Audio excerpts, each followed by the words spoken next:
give us some opening comments. I thought this was a good win for us. I just think the fact that we were able to get to that milestone of our 10th win, when you consider the fact that we won all of 10 games last season, and we did it in January. We didn't win our 10th game until March of last year. I thought it was really good that we got the ball inside to Gavin, and not just to Gavin, but also in the Colin and the Rockwez, and that was the emphasis of this game, is getting that high-low post feed into those guys, because I thought they were susceptible to post feed and getting the ball into the paint. So I know we had some droughts there where we let them back into it. We got out to that 19-point lead, and it's just hard for young men to keep pressing and doing the things they're supposed to do when they get a 19-point lead, and that's I think that's typical of all college basketball teams, especially young teams. So good win for us as we go into conference play. Coach, if I told you before the game that Gavin and Roquez and Collins would not have a single foul between all three of them. Well, you know, I didn't really realize that fact. So, no, that's good, because that's going to be important for us from this point on. I think we'll be probably playing against bigger, physical, more guys from this point on, too. But it's important those guys get out there and guard without fouling. Rick, Gavin came in here and said that he was concerned and worried about his conditioning, and that was limiting his amount of post touches. Is it something where, as a coach, you appreciate the fact that somebody is able to critique their own game like that and make an impression and make a difference? Well, I think you might have heard that from somebody else. I don't think that didn't come from him internally. That was the original thought on his part. Okay. So, you know, Gavin's got to play a lot of minutes for us, and he's got to play a lot of minutes at a high level. And I think what happens with big guys, when they get fatigued, they tend to be late, and when you're late, you foul. And so that's one thing we got to make sure we continue to press upon him. But he did a great job tonight. He did exactly what we wanted him to do in the paint. So conditioning is always going to be a concern for him, because we want him to log major minutes, and we want him to log major quality minutes. I know he kind of got in early foul trouble when he got in there, but you were able to get Jacoby in the game early tonight, obviously with Applewhite gone. I'm sure that's probably an emphasis, but talk about, you know, the role he'll have to play now.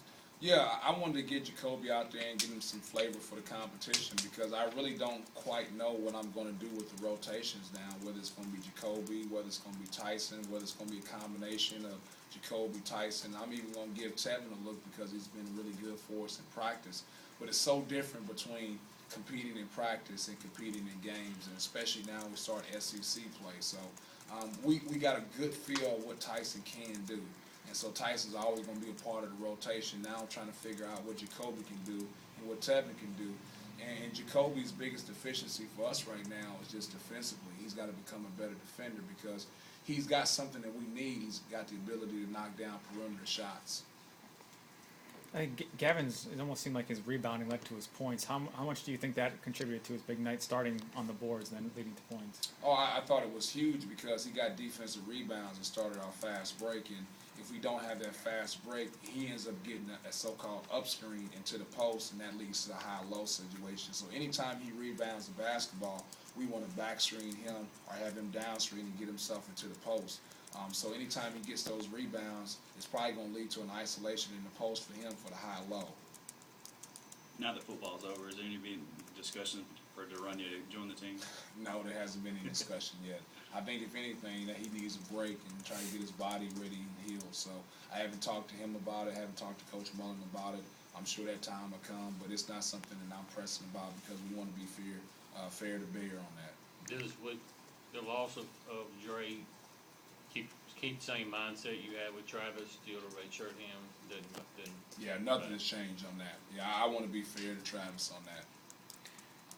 Another first half where Colin came in here and said that we just had no energy, but defensively they were 1 for 13 from 3, so it seemed like defensively they were shooting the shots you wanted them to shoot, and offensively you just couldn't get anything going. Is that kind of how you saw it, or did you not see the defensive end being a problem too?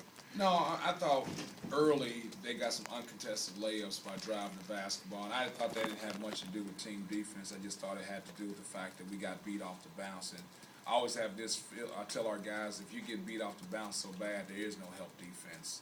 So we didn't do a good job. We call it guarding your own yard. But I thought the big thing that was a difference for us is, Like, we defended well, but my biggest concern that I had when you come in from a Christmas break and you've been home and you've seen your family is like having a flavor for competition.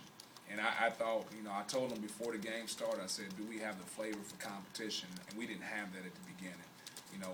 Maryland Eastern Shore just got done playing Virginia Tech, so they were back playing. This is our first game back from the holidays. And the other thing I thought was, we had a lot of opportunities at the rim in the first half, whether it be off of offensive rebounds or post feeds or advantage basketball, and we simply didn't convert and finish. And so I told them that would be the key to us having success is what we do at the rim. What's been different about Gavin, I think the last 2 games, 2 out of the 3 games actually, double-doubles after 6 without double-double? Well, I think it's twofold. I think him addressing what his own problems are. I think the biggest thing you have to do when you're talking about like relating to players is showing them tape and them. The first step in that is always denial. So he had to see what he was doing wrong, and once he had figured out what he was doing wrong and he accepted that fact, then he started to work on it, and then we can move forward from there. You mentioned that the 10-win mark. Does that say much about the progress of the program to hit that 2 months sooner than you did last year? I hope so. But now if we're sitting at 10 wins 2 months from now, then it probably doesn't say much about the progress of the program. But I really think it does. It's a milestone. I think when you get to 10 wins, when you had 10 wins all of last season, and I talked to our guys about that. And so now we got to see what we do from this point on. We got to go out and compete against SEC foes now. What was different about Colin tonight, especially his second half? Yeah. I don't know if I could pinpoint it, Michael, I would definitely do that.